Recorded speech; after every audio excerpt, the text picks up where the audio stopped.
tẹ́ rí lórí ọ̀rọ̀ owó tí wọ́n ń gbàjọ fún tí àáfàá oníyàwó mẹ́ta ń gbàjọ yìí, ewu ń bẹ ńbẹ̀ tó pọ̀ o. Àkíyèsí pàtàkì lórí ọ̀rọ̀ ìyàwó Sheikh Lukman Al-Almahey tó di olóògbé tí gbogbo èèyàn mọ̀ sí Abu Sufyan. Àkíyèsí kan tí mo fẹ́ pe gbogbo ẹ̀yin àáfàá wa lé lórí ọ̀rọ̀ yìí. Àkọ́kọ́ ni pé ìwọ tó bá sọ pé content lọ̀rọ̀ tí mo fẹ́ sọ yìí, ìṣòro ayé tiẹ̀ nu, kò kàn mí. Innamal a'malu binniyah, gbogbo iṣẹ́ ló wà pẹ̀lú àníyàn, ìṣòro tiẹ̀ nìyẹn. Ọ̀rọ̀ tí mo wá fẹ́ sọ ni pé ṣé ẹ rí lórí ọ̀rọ̀ owó tí wọ́n ń gbàjọ tí àáfàá oníyàwó mẹ́ta ń gbàjọ yìí, ewu ń bẹ ńbẹ̀ tó pọ̀ o. Àkíyèsí tí mo wá fẹ́ pe ẹ̀yin àáfàá wa sí rèé o, tẹ́ ẹ gbọ́dọ̀ mójútó dáadáa.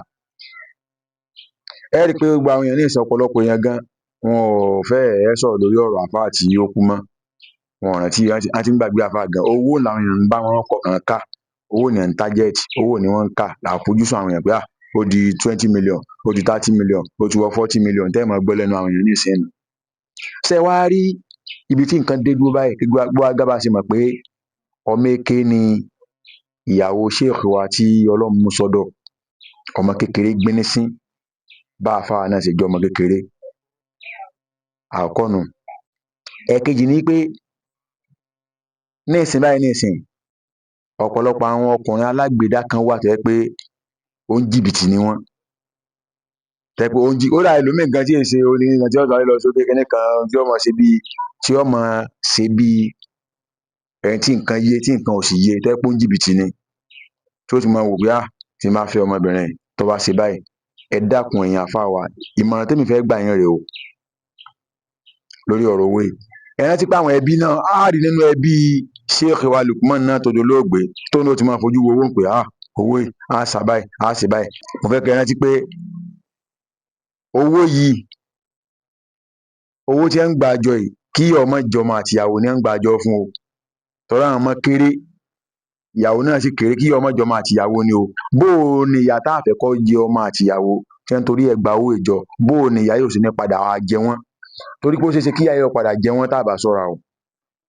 kó jẹ́ pé gbogbo ìgbìyànjú ìpátá yóò padà já sórí asán. Now, ní tí máa ń lọ ni pé ìgbésẹ̀ tẹ́ ẹ bá wa gbé ẹ̀yin àáfàá wa, àáfàá oníyàwó mẹ́ta àti gbogbo ẹ̀yin tẹ́ ẹ wà nígbọnnu ọ̀rọ̀ yìí ni pé ẹ má ti sọ tó jẹ mọ́ owó kankan pàápàá lẹ́yìn tẹ́ bá ti gba owó ìtẹ́bí tẹ́ bá gbàdé tán, ẹ má ti sọ kankan tó jẹ mọ́ owó yìí. Ní tẹ́ kàn bá a ṣe ni pé ìyàwó yìí, ibi tí ó bá ti ṣe opó, bóyá lọ́dọ̀ ẹbí àwọn Sheikh Lukman tó dolóògbé ni o, bóyá ibìkan ni ó ti ṣopó ni o, ẹni tí ó kọ́kọ́ máa jẹ òun àtàwọn ọmọ rẹ̀ láàárín oṣù 4 àtọjọ́ 10 tí ó lò ní iléepo, ẹ bá ní yọ fún, ẹ bá ní yọ sọ́tọ̀, ẹ bá ní ṣètò ẹ̀, kẹ bá ní ṣàmójútó rẹ̀ dáadáa jẹ. Lẹ́yìn ẹ̀, bóyá ẹ wá bá ní ṣe àdáyanrí owó kan fún bàbá àti ìyá Sheikh Lukman ni o, nínú owó ìpè báyìí o, àmọ̀ràn tèmi ni o. Nígbà tí